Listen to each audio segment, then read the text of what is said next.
Hello students, इस video में हम क्लास 10th का लेसन नंबर 10 ठेस पढ़ने वाले हैं।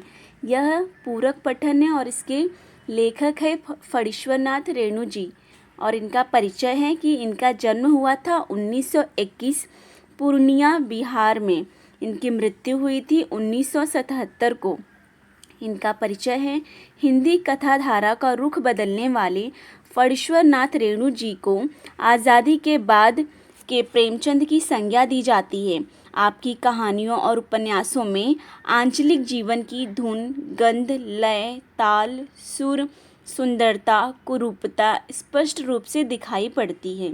आपकी भाषा शैली में एक जादुई असर मिलता है। और इनकी प्रमुख कृतियाँ हैं मैला आंचल, परती परिकथा, जुलूस, ये हैं उपन्यास, एक आदिम रात्रि की महक, ठुमरी, अच्छे आदमी, ये क्या है, कथा संग्रह है इनका, ऋण, जल धनजल, नेपाली क्रांति कथा, ये रिपोर्टाज है। और इस गद्य के संबंध में यहाँ बताया गया है, प्रस्तुत आंचलिक कहानी बिहार के ग्रामीण मतलब गांव के जीवन पर आधारित है। इस कहानी के माध्यम से कथाकार ने ग्रामीण जीवन, सामाजिक संबंध, कारीगरों के स्वाभिमान आदि को बड़े ही सुंदर ढंग से चित्रित किया है। ठेस कहानी के माध्यम से लेखक रेणु जी ने एक ऐसे कारीगर के बारे में बताया है जिसकी कारीगरी के सभी मुरीद हैं, लेकिन स्वार्थवश सब लोग उसकी कारीगरी को पसंद करते हैं, लेकिन स्वार्थी होने की वजह से उसका अपमान करते हैं। लोग स्वार्थी हैं, इसलिए वो जो व्यक्ति है, जो कारीगर है, उसका अपमान करते हैं। अपमान करने से कभी नहीं चूकते हैं, उसके दिल पर ठेस पहुंचाते हैं, उसे व्यथित मतलब दुखी करते हैं, फिर भी वह अपने स्वाभिमान को जीवित रखता है। इसके बारे ऐसे मतलब ये कहानी में सब बताया गया है। हम लोग पढ़ेंगे इसको डिटेल में। फर्स्ट लाइन है अपना, देखिए यहाँ पर, खेती बाड़ी के समय गांव के किसान सिरचन की गिनती नहीं करते हैं। ये जो कहानी है, प्रस्तुत कहानी का प्रमुख पात्र है सिरचन, जो एक स्वाभिमानी कारीगर है। वह अपने परिवार में अकेला है, उसकी पत्नी एवं बच्चे इस दुनिया में नहीं हैं। ठीक है, लोग उसको बेगार समझते हैं। सिरचन को जो वहाँ के लोग हैं बेकार नहीं समझते, बेगार समझते हैं। बेगार मतलब बिना मजदूरी दिए जबरदस्ती लिया गया काम, बिना मजदूरी दिए जबरदस्ती लिया गया काम बेगार का अर्थ है। इसलिए खेत खलिहान की मजदूरी के लिए कोई नहीं बुलाता है सिरचन को खेत खलिहान की मजदूरी के लिए, खेत खलिहान में काम करने के लिए कोई नहीं बुलाता है। क्या होगा उसको बुलाकर? दूसरे मजदूर खेत पहुंचकर 1/3 काम कर चुकेंगे। तब कहीं सिरचन राय हाथ में खुरपी डुलाता हुआ दिखाई पड़ेगा। पगडंडी पर तौल कर पांव रखता हुआ धीरे धीरे। मुफ्त में मजदूरी देनी हो तो और बात है। यहाँ पर क्या लिखा है कि वो यहाँ पर बताया गया है कि जब अगर सिरचन को बुलाएंगे, वहाँ पर बोल रहे हैं सिरचन को बुलाकर क्या होगा। अगर सिरचन को बुलाएंगे भी तो दूसरे मजदूर आकर खेत में 1/3 काम कर चुके होंगे। तब कहीं सिरचन राय हाथ में खुरपी डुलाता आता हुआ दिखाई पड़ेगा धीरे धीरे। आधे का बहुत सारे लोग काम कर चुके होंगे बहुत सारा, तो सिरचन क्या होगा, धीरे धीरे आता हुआ नजर आएगा। पगडंडी मतलब दो खेतों के बीच में से आने जाने के लिए बनाया हुआ छोटा रास्ता या मेढ़ बोल सकते हैं उसको। और मतलब बोल रहे वो धीरे धीरे आएगा, और मुफ्त में मजदूरी लेनी हो तो और बात है, और मुफ्त में मजदूरी लेनी हो तो वो आ जाएगा। दूसरी पंक्ति में लेखक बता रहे हैं कि आज सिरचन को मुफ्तखोर, कामचोर, चटोर कह ले कोई। मुफ्तखोर मतलब क्या होता है, यहाँ पर मुफ्तखोर का मीनिंग है कि मुफ्त में मिला हुआ, बिना काम किए हुए मिला हुआ। लेखक बता रहे हैं कि यहाँ पर आज कोई सिरचन को मुफ्तखोर, कामचोर, चटोर कह ले, लेकिन एक समय था जब उसकी मड़ैया के पास, मड़ैया मतलब उसकी जो झोपड़ी है उसके पास में बाबू लोगों की सवारियाँ बंधी रहती थी। उसे लोग पूछते ही नहीं थे, उसकी खुशामदी भी करते थे। अरे सिरचन भाई, अब तो तुम्हारे ही हाथ में यह कारीगरी रह गई है। सारे इलाके में एक दिन का समय निकाल कर चलो, बड़े भैया की चिट्ठी आई है। शहर से सिरचन से एक जोड़ा चीक बनाकर भेज दो। चीक मतलब बांस की तीलियों का बना हुआ पर्दा। चीक मतलब बांस की तीलियों का बना हुआ पर्दा। और यहाँ पर लेखक कह रहे हैं कि मुझे याद है, मेरी माँ जब भी कभी सिरचन को बुलाने के लिए कहती, मैं पहले ही पूछ लेता, भोग क्या क्या लगेगा। माँ हंसकर कहती, जा जा बेचारा, मेरे काम में पूजा भोग की बात नहीं उठाता कभी। पड़ोसी गांव के पंचानंद चौधरी के छोटे लड़के को एक बार मेरे सामने ही बेपानी कर दिया था सिरचन ने। बेपानी करना ये क्या है? मुहावरा है, इसका अपमानित करना। तुम्हारी भाभी नाखून से काटकर तरकारी परोसती है और इमली का रस डालकर कढ़ी तो हम मामूली लोगों की घरवालियाँ बनाती हैं। तुम्हारी भाभी ने कहाँ से बनाना सीखा है? यहाँ पर लेखक की माँ बता रही है कि पड़ोसी गांव के जो पंचानंद चौधरी हैं, चौधरी के जो छोटे लड़के को, पंचानंद चौधरी के जो छोटे लड़के हैं उसको उसका अपमान किया था सिरचन ने, यह कहकर कि तुम्हारी जो भाभी है नाखून से खांटकर तरकारी परोसती है, मतलब बहुत कम कम तरकारी देती है, थोड़ा थोड़ा सा, और इमली का रस डालकर कढ़ी तो हम मामूली लोगों की घरवालियाँ बनाती हैं। तुम्हारी भाभी ने कहाँ से सीखा है? यह बोलकर सिरचन ने पंचानंद चौधरी के छोटे लड़के का अपमान किया था। लेखक कहते हैं, इसलिए सिरचन को बुलाने के पहले मैं माँ से पूछ लेता। सिरचन को देखते ही माँ हुलसकर कहती, आओ सिरचन, आज नैनू मथ रही थी। नैनू मतलब मक्खन। नैनू का यहाँ पे अर्थ है मक्खन। आज नैनू मथ रही थी तो तुम्हारी याद आई। घी की खखोरन के साथ चूड़ा तुमको बहुत पसंद है ना। और बड़ी बेटी के ससुराल से संवाद भेजा है, उसकी ननद रूठी हुई है मोती की शील पट्टी के लिए। मोती की शील पट्टी मतलब मोती का एक प्रकार की घास है, उसकी शील पट्टी मतलब ये चटाई बनाने के लिए।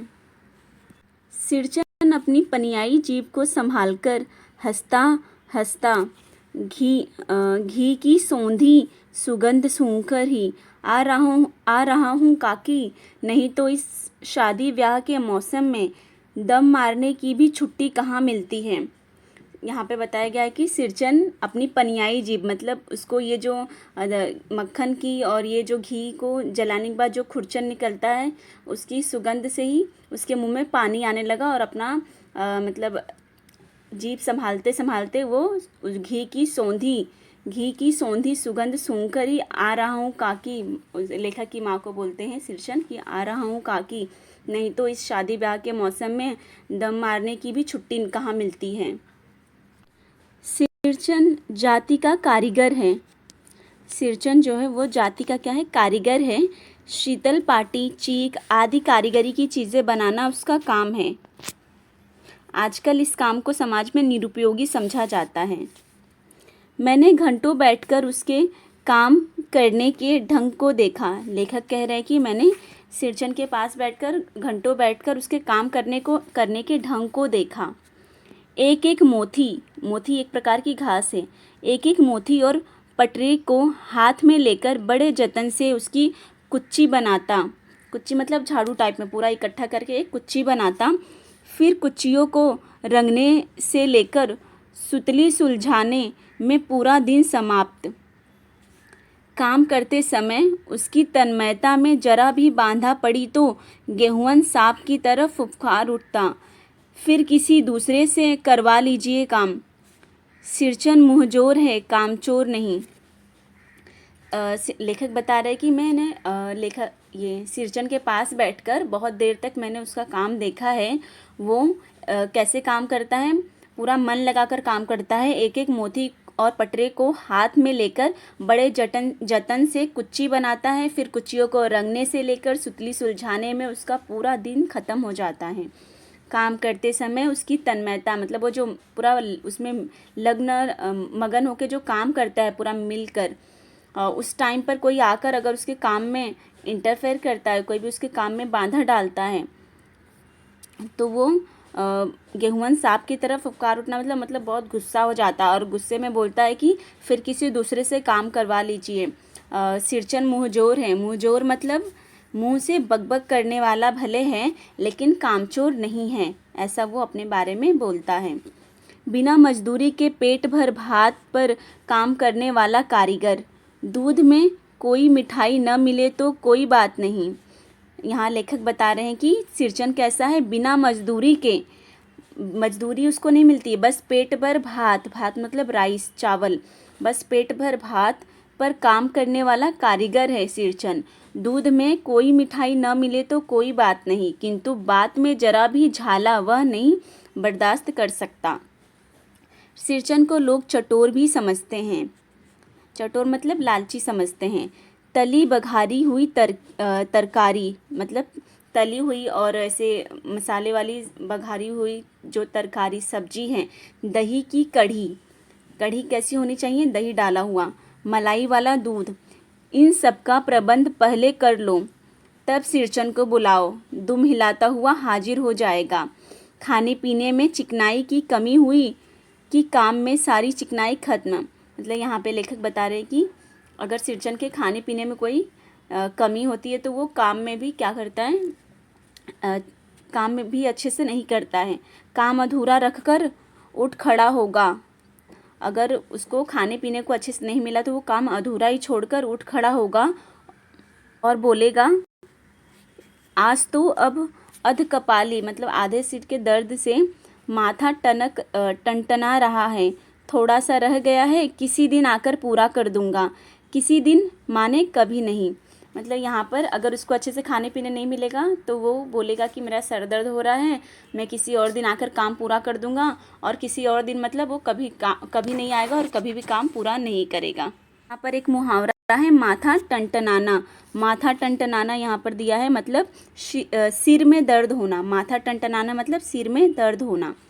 मोथी घास और पटरे की रंगीन शीतल पाटी। मोथी मतलब मैं बताई अभी ऊपर, एक प्रकार की घास है, उससे बनाई हुई मोती से, और पटरे की रंगीन शीतल पाटी, रंगीन चटाई बनाकर बांस की तीलियों की झिलमिलाती चीक, सतरंगे डोर के मोड़े, भूनी चुन्नी रखने के लिए मूंज की रस्सी के बड़े बड़े जाले, हलवाओं के लिए ताल के सूखे पत्तों की छतरी, टोपी तथा इसी तरह के बहुत से काम हैं जिन्हें सिरचन के सिवाय गांव में कोई और नहीं जानता। ये सब जो काम है ये सिर्फ सिरचन को ही आता है उस गांव में। यह दूसरी बात है कि अब गांव में ऐसे कामों को बेकाम का काम समझते हैं लोग। यहाँ पर लेखक बता रहे कि ये सारा काम सिरचन को आता है, पर यह दूसरी बात है कि अब के टाइम पर गांव में ऐसे कामों को बेकाम का काम समझते हैं लोग। बेकाम का काम मतलब बेकाम का काम जिसकी मजदूरी में अनाज या पैसे देने की कोई ज़रूरत नहीं है। भर पेट खिला दो, काम पूरा होने पर एकाध पुराना धुराना कपड़ा देकर विदा करो, वह कुछ भी नहीं बोलेगा। बेकाम के काम का मतलब है कि उसको मजदूरी देने की ज़रूरत नहीं है, उससे काम करवा लो और उसको भरपेट बस खाना खिला दो और पुराना धुराना जो कपड़ा होगा वो दे दो और उसको जाने दो, विदा करो। उसके बाद यहाँ पे बताया गया है कुछ भी नहीं बोलेगा। ऐसी बात नहीं, सिरचन को बुलाने वाले जानते हैं, सिरचन बात करने में भी कारगर हैं। महाजन टोले के भज्जू महाजन की बेटी सिरचन की बात सुनकर तिलमिला उठी। ठहरो, मैं माँ से जाकर कहती हूँ इतनी बड़ी बात। यहाँ पर बताया गया है कि सिरचन बात करने में भी कारगर है। यहाँ पर ऐसा क्यों कहा गया है? क्योंकि महाजन टोले, मतलब गांव में अलग अलग टोला होता है, उसका नाम है महाजन टोले के भज्जू महाजन जो हैं, उनकी बेटी सिरचन की बात सुनकर तिलमिला उठी। तिलमिला उठना मतलब बहुत गुस्सा हो गई और बोली कि ठहरो, मैं माँ से जाकर कहती हूँ इतनी बड़ी बात। सिरचन ने कुछ उसको कह दिया था। क्या कहा था सिरचन ने उसे? बड़ी बात ही है बिटिया, बड़े लोगों की बस बात ही बड़ी होती है, नहीं तो 2-3 पटेर की पट्टियों का काम सिर्फ खेसारी का सत्तू खिलाकर कोई करवा ले भला। यह तुम्हारी माँ ही कर सकती है बबुनी, सिरचन ने मुस्कुराकर जवाब दिया था। उसको मतलब काम करवाए थे और उसको बस सत्तू खिला दिए थे, तो वही वो सुना दिया कि तुम्हारी माँ ही ये काम कर सकती है। बबुनी मतलब बेटी, कि इतना सारा काम करवाने के बाद बस सत्तू खिला दिया। इसलिए सिरचन उनको बोल देते हैं कि बड़े लोगों की बस बात ही बड़ी होती है, नहीं तो 2-3 पटरी की पार्टियों का काम करवाया उन लोग सिरचन से उन लोगों ने, और उनको उसके बदले में सिर्फ खेसारी का सत्तू खिला दिया और कुछ भी नहीं दिया। इसलिए वो ऐसे बोलकर जाते हैं सिरचन की बड़े लोगों की बस बातें बड़ी होती है। कुछ मतलब खाने के लिए अच्छा नहीं दिया उसको, इतना सारा काम करवाने के बाद बस सत्तू खिलाकर उसको जाने दिए। इस बार मेरी सबसे छोटी बहन पहली बार ससुराल जा रही थी। लेखक बोल रहे हैं, यहाँ पर बता रहे हैं कि इस बार मेरी सबसे छोटी बहन पहली बार अपने ससुराल जा रही थी। उसका नाम है मानू। मानू के दूल्हे ने पहले ही बड़ी भाभी को लिखकर चेतावनी दी है। क्या चेतावनी दी है? मानू के दूल्हे ने चेतावनी दी है कि मानू के साथ मिठाई की पतीली न आए कोई बात नहीं, 3 जोड़ी फैशनेबल चीक और पटेर की 2 सील पार्टी के बिना आएगी मानू तो। भाभी ने हंसकर कहा, बैरंग वापस, मतलब अगर ऐसे आएगी मिठाई की पतीली नहीं लाएगी तो कोई बात नहीं, लेकिन उनको क्या चाहिए? 3 जोड़ी फैशनेबल चीक और पटेरी की 2 शीतल पार्टी के बिना अगर आएगी तो उसको वापस भेज देंगे। इसलिए 1 सप्ताह पहले से ही सिरचन को बुलाकर काम पर तैनात करवा दिया था माँ ने। लेखक की जो माँ थी, लेखक सिरचन को इसलिए बुलवाकर, कब से बुलवाई थी? 1 सप्ताह पहले से ही सिरचन को बुलवाकर काम पर लगाई हुई थी, वो सब बनाने के लिए जो मानू के दूल्हे ने उससे मांगा है। माँ ने कहा सिरचन को, देखो सिरचन, इस बार नई धोती दूंगी, असली मोहर छाप वाली धोती। मन लगाकर ऐसा काम करो कि देखने वाले देखते ही रह जाएं। पान जैसी पतली छुरी से बांस की तीलियां और कमानियों को चिकनाता हुआ सिरचन अपने काम में लग गया। रंगीन सुतलियों में झब्बे डालकर वह चीक बुनने बैठा। 1.5 हाथ की बिनाई देखकर ही लोग समझ गए कि इस बार एकदम नए फैशन की चीज़ बन रही है। मझली भाभी से नहीं रहा गया, पर्दे की आड़ से बोली। मझली भाभी सिरचन को पर्दे की आड़ से बोली, पहले ऐसा जानती कि मोहर छाप वाली धोती देने से ही अच्छी चीज़ बनती है तो भैया को कहकर खबर भेज देती। ऐसा मझली भाभी सिरचन को सुनाती है पर्दे के पीछे से। तो काम में व्यस्त सिरचन के कानों में बात पड़ गई। सिरचन बोला, मोहर छाप वाली धोती के साथ रेशमी कुर्ता देने पर भी ऐसी चीज़ नहीं बनती बहुरिया मतलब बहू। मानू दीदी काकी की सबसे छोटी बेटी है। जो मानू दीदी है वो काकी की सबसे छोटी बेटी है। मानू दीदी का दूल्हा अफसर आदमी है। मझली भाभी का मुंह लटक गया। मुंह लटकना यह भी एक मुहावरा है। इसका अर्थ है निराश होना। मुंह लटकना का अर्थ है निराश होना। मेरी चाची ने फुसफुसाकर कहा, किससे बात करती है बहू? मोहर छाप वाली धोती नहीं, मूंगियाँ लड्डू। बेटी की विदाई के समय रोज मिठाई जो खाने को मिलेगी, देखती है ना। ऐसा किसने कहा यहाँ पर? उनकी मझली भाभी का मुंह लटक गया। मेरी चाची ने, लेखक की चाची ने कहा ऐसा कि मतलब फुफकार कर कि किससे बात करती है बहू। सिरचन को बोल रही थी ना, तो उसको ही बोल रही है चाची कि किससे बात करती है बहू। मोहर छाप वाली धोती नहीं, मूंगिया लड्डू, मूंग के लड्डू। बेटी की विदाई के समय रोज मिठाई खाने को मिलेगी, देखती है ना। दूसरे दिन चीक की पहली पाती में 7 तारे जगमगा उठे, 7 रंग के सतभया तारा। अपने काम में मगन सिरचन को खाने पीने की सुध नहीं रहती।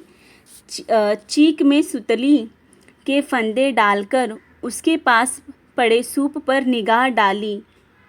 चिवड़ा और गुड़ का एक सूखा ढेला। मैंने लक्ष्य किया, सिरचन की नाक के पास 2 रेखाएं उभर आई। मैं दौड़कर माँ के पास गया। लेखक बता रहे हैं कि सिरचन अपने काम में मग्न था और तभी उसकी नज़र पड़ी सूप के पास। उसमें सूप में एक चिवड़ा मतलब पोहा पड़ा हुआ था। पोहा बोलते, कोई लोग चिवड़ा बोलते हैं। और सूखा ढेला, गुड़ का एक गोला सूखा ढेला पड़ा हुआ था। और लेखक ने ये नोटिस किया कि सिरचन की नाक के पास 2 रेखाएं उभर आई। मतलब सिरचन को ये देखकर अच्छा नहीं लगा, वो गुस्सा हो रहा था। लेखक यहाँ पर बोल रहे हैं कि मैं दौड़कर माँ के पास गया और लेखक ने कहा, माँ आज सिरचन को कलेवा किसने दिया है? कलेवा का अर्थ है यहाँ पर नाश्ता। आज सिरचन को नाश्ता किसने दिया है? सिर्फ चिवड़ा और गुड़। माँ रसोई के अंदर पकवान आदि बनाने में व्यस्त मतलब बिजी थी। बोली, अरे मछली भाभी, सिरचन को बूंदियाँ क्यों नहीं देती? बूंदिया में नहीं खाता। सिरचन बोलते कि बूंदिया में नहीं खाता काकी। सिरचन के मुंह में चिवड़ा भरा हुआ था। गुड़ का ढेला सूप में एक किनारे पर पड़ा रहा, अछूता मतलब बिना छुए।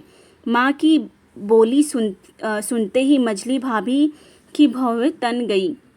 मुट्ठी भर बूंदिया सूप पर फेंककर चली गई मछली भाभी। सिरचन ने पानी पीकर कहा, मछली बहुरानी, अपने मैके से आई हुई मिठाई भी इसी तरह हाथ खोलकर बांटती हैं क्या? बस मछली भाभी अपने कमरे में बैठकर रोने लगी। मछली भाभी को सिरचन की यह बात बुरी लग गई।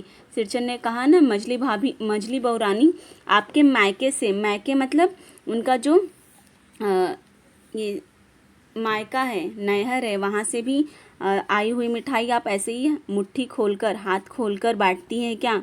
ऐसे फेंक कर गई ना उनके सूप में बूंदिया। इसके लिए सूप मतलब वो फटकते, उसमें लकड़ी का रहता है, उसके अंदर अनाज रख कर फटकते हैं, तो उससे जो मिट्टी या फिर जो भी कचरा रहता है वो बाहर आ जाता है। मछली बहुरानी, अपने मैके से आई हुई मिठाई भी इसी तरह हाथ खोल कर बांटती हैं क्या? ऐसा बोलते हैं सिरचन मछली बहुरानी को। तो वह मछली भाभी अपने कमरे में बैठकर रोने लगी। तभी चाची ने माँ के पास जाकर कहा, मुंह लगाने पर सिर पर चढ़ेगा ही। किसी के नैहर ससुराल की बात क्यों करेगा वह? मछली भाभी माँ की दुलारी बहू है। माँ तमक कर बाहर आई, मतलब गुस्से में बाहर आई और बोली, सिरचन तुम काम करने आए हो, अपना काम करो। बहुओं से बतकुट्टी करने की क्या ज़रूरत? बतकुट्टी मतलब व्यर्थ की बातें या फालतू बातें करने की क्या ज़रूरत? जिस चीज़ की ज़रूरत हो मुझसे कहो। ऐसा माँ बाहर आकर गुस्से से सिरचन को बोली। सिरचन का मुंह लाल हो गया। सिरचन भी गुस्सा हो गया। उसने कोई जवाब नहीं दिया। बांस में टंगे हुए अधूरे चीक में फंदे डालने लगा। मानू पान सजाकर बाहर बैठकर खाने में भेज रही थी। चुपके से पान का एक बीड़ा सिरचन को देती हुई इधर उधर देखकर बोली, सिरचन दादा, कामकाज का घर, 5 तरह के लोग, 5 किस्म की बातें करेंगे। तुम किसी की बात पर कान मत दो, मतलब तुम किसी की बात पर ध्यान मत दो, किसी की बात मत सुनो। सिरचन ने मुस्कुराकर पान का बीड़ा मुंह में ले लिया। चाची अपने कमरे में निकल रही थी। सिरचन को पान खाते देखकर अवाक हो गई। सिरचन ने चाची को अपनी ओर अचरज से घूरते देखकर कहा, छोटी चाची, जरा अपनी डिबिया का गमकौवा जर्दा खिलाना, बहुत दिन हो गया। यहाँ पर सिरचन छोटी चाची को ऐसा बोलते हैं। गमकौवा जर्दा का अर्थ है, गमकौवा जर्दा यहाँ लिखा है, इसका अर्थ है क्या, सुगंधित तंबाकू। सुगंधित मतलब खुशबूदार तंबाकू, तंबाकू खाते हैं लोग वो। चाची कई कारणों से जली भुनी रहती थी सिरचन से। मतलब यहाँ पे बताया गया कि जो चाची है वो सिरचन से जली भुनी रहती थी। बहुत सारे उसके कारण थे, बहुत सारे रीजंस थे। जली भुनी रहना यह भी एक मुहावरा है। इसका अर्थ है ईर्ष्या करना व गुस्सा आ जाना, किसी से गुस्सा करना। गुस्सा उतरने का ऐसा मौका फिर नहीं मिल सकता। झनकती हुई बोली। पहले ही वो गुस्सा रहती थी सिरचन से, और सिरचन ने जब उससे कहा कि चाची अपना जरा गमकौवा जर्दा मतलब सुगंधित तंबाकू देना, तो वो और गुस्सा हो गई और उसको एक मौका मिल गया सिरचन को सुनाने का। वो बोली, तुम्हारी बढ़ी हुई जीभ में आग लगे, घर में भी पान और गमकौवा जर्दा खाते हो, चटोर कहीं के। मेरा कलेजा धड़क उठा, हो गया सत्यानाश। बस सिरचन की उंगलियों में सुतली के फंदे पड़ गए। मानो कुछ देर तक वह चुपचाप बैठा पान को मुंह में घुलाता रहा, फिर अचानक उठकर पिछवाड़े पीक थूक आया। अपनी छुरी हंसिया वगैरह समेटे संभालकर झोले में रखा उसने। फिर टंगी हुई अधूरी चीख पर एक निगाह डाली और हनहनाता हुआ आंगन से बाहर निकल गया। मानू कुछ नहीं बोली, चुपचाप अधूरी चीख को देखती रही। सातों तारे मंद पड़ गए। माँ बोली, जाने दे बेटी, जी छोटा मत कर मानू, मेले से खरीद कर भेज दूंगी।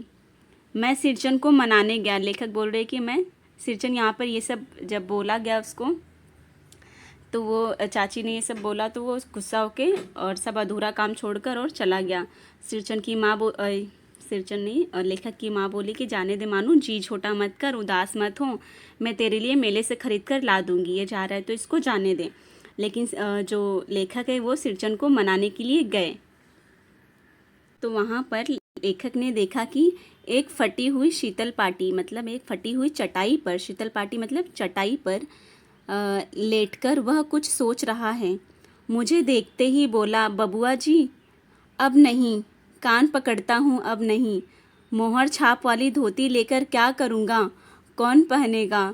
ससुरी खुद मरी, बेटे बेटियों को ले गई अपने साथ। बबुआ जी मेरी घरवाली जिंदा रहती तो मैं ऐसी दुर्दशा भोगता। मतलब वो बोलते हैं कि वो मेरी वाइफ मर गई और अपने साथ बच्चों को भी लेके गई, अगर वो ज़िंदा होती तो मेरी ऐसी दुर्दशा, मेरी ऐसी हालत नहीं होती। और वो जाने के लिए मना करते हैं कि नहीं, मैं अब नहीं जाऊँगा, कान पकड़ता हूँ, मुझे फोर्स मत कीजिए, मैं अब नहीं जाऊँगा। यह शीतल पाटी उसी की बुनियाद है। इस शीतल पाटी को छूकर कहता हूँ, अब यह काम नहीं करूँगा। गांव भर में तुम्हारी हवेली में मेरी कदर होती थी, अब क्या। मैं चुपचाप वापस लौट आया। समझ गया कलाकार के दिल में ठेस लगी है, वह नहीं आ सकता। ठेस लगना मतलब यहाँ पर क्या अर्थ है, उसको दुख हुआ है। बड़ी भाभी अधूरी चीख में रंगीन छींट का झालर लगाने लगी।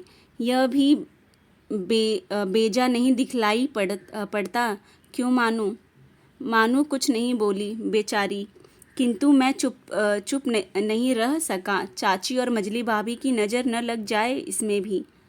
मानू को ससुराल पहुंचाने मैं ही जा रहा था। यहाँ लेखक सब बता रहे कि मानू को ससुराल पहुंचाने मैं ही जा रहा था। स्टेशन पर सामान मिलाते समय देखा मानू बड़े जतन से अधूरी चीख को मोड़कर लिए जा रही है अपने साथ। मन ही मन सिरचन पर गुस्सा हो आया।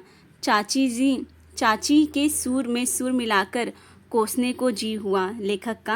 लेखक बोल रहे कि उनकी जो छोटी बहन है अपने ससुराल जा रही थी और जो अधूरी चीक बनाया हुआ था ना, सिरचन ने अधूरी चीक छोड़ के गया था, वो अधूरी चीक को भी मानू अपने साथ बहुत ही जतन से उसको फोल्ड करके मोड़कर अपने साथ लेकर जा रही थी। यह देखकर लेखक को मन ही मन में गुस्सा भी आ रहा था। और जो चाची हमेशा उससे जलते रहती है, गुस्सा करते रहती है और उसके बारे में, सिरचन के बारे में भला बुरा बोलते रहती है, तो लेखक का भी जी हो रहा था कि वो भी सिरचन को कोसे, उसको भला बुरा बोले, कामचोर, चटोर, ये सब। गाड़ी आई, लेखक बता रहे हैं यहाँ पर कि गाड़ी आई, सामान चढ़ाकर मैं दरवाज़ा बंद कर रहा था कि प्लेटफॉर्म पर दौड़ते हुए सिरचन पर नज़र पड़ी। प्लेटफॉर्म पर दौड़ते दौड़ते सिरचन आ रहा था।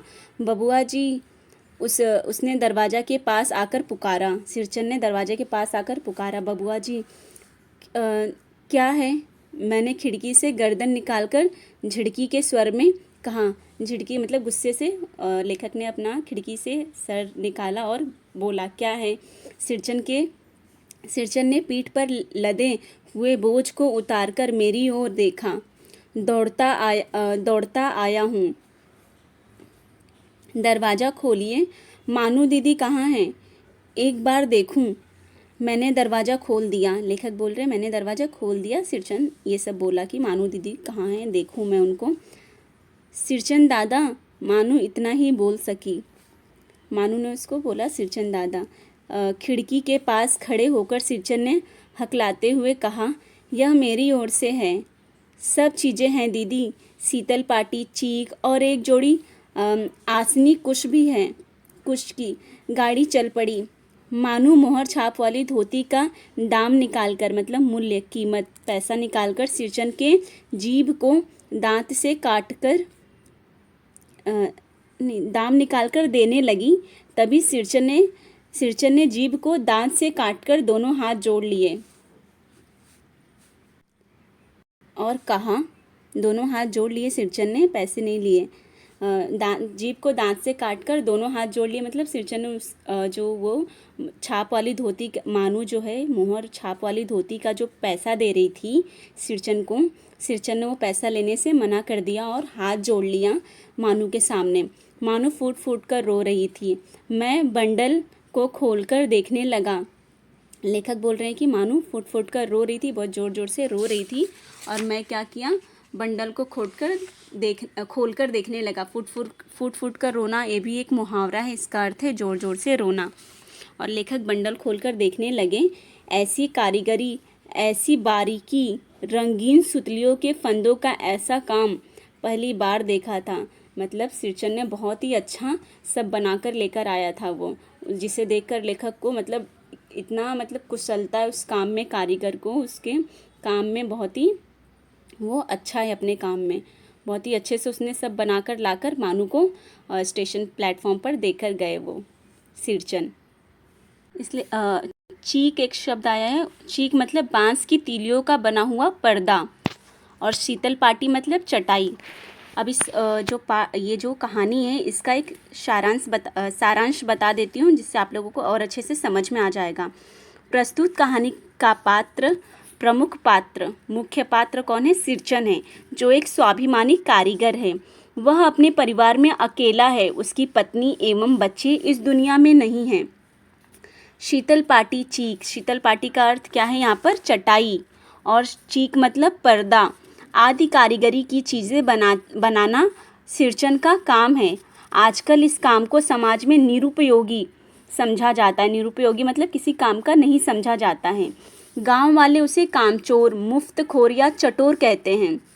गांव में किसी को भी उसके कारीगरी की ज़रूरत होती है तब उसे सिरचन को बड़े प्यार से बुलाया जाता है। उसे खाने पीने को दिया जाता है, अन्यथा उसे कोई नहीं पूछता। नहीं तो उसको जब काम पड़ता है तो उसको प्यार से बुलाते हैं, खाने पीने को देते हैं, और जब काम नहीं पड़ता तो उसको कोई भी नहीं पूछता है सिरचन को। लेखक की छोटी बहन है मानू पहली बार ससुराल जा रही थी।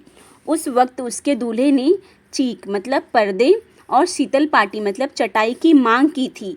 इसलिए सिरचन को लेखक के घर पर बुलाया जाता है। उसे चिवड़ा मतलब पोहा, चिवड़ा और गुड़, मीठा जो रतन गन्ने का बनाते हैं गुड़, खाने के लिए दिया जाता है। लेखक की मझली भाभी उसके सामने बूंदिया सूप में, सूप जो फटकते हैं चावल गेहूँ कचरा अलग करने के लिए, उस सूप में बूंदिया फेंक कर जाती है। तब वह उसके मायके पर, भाभी जो है भाभी के मायके पर सिरचन व्यंग कसता है, जिससे वह रोने लगती है भाभी। इस कारण लेखक की चाची गुस्सा हो जाती है और वह सिरचन को भला बुरा कहकर उसका अपमान करती है। सिरचन इस अपमान को सह नहीं पाता। वह वहाँ से उठकर और काम अधूरा छोड़कर सिरचन अपने घर चला जाता है। लेखक मानू को उसकी ससुराल छोड़ने जाता है। प्लेटफॉर्म पर गाड़ी में बैठने के बाद सिरचन अपने साथ सारी चीज़ें बनाकर ले आता है और मानू को देता है। मानू इसके बदले में उसे धोती खरीदने के लिए पैसे देना चाहती है, लेकिन वह जो सिरचन है पैसे लेने से इनकार कर देता है, मना कर देता है। यहाँ पर हमें सिरचन के स्वाभिमानी होने का पता चलता है। यहाँ पर शब्द संपदा दिया हो गया है। बेगार मतलब बिना मजदूरी दिए जबरदस्ती लिया गया काम। मड़ैया मतलब झोपड़ी। छीक मतलब बांस की तीलियों का बना हुआ पर्दा। मोथी एक प्रकार की घास है। शीतल पाटी मतलब चटाई। मूंज एक प्रकार का तृण या घास। कलेवा मतलब नाश्ता। मुंह लाल होना, क्रोधित होना, गुस्सा होना। ठेस लगना, दुखी होना, बुरा अनुभव होना। फूट फूट कर रोना, जोर जोर से रोना। मुंह लटकाना, निराश होना।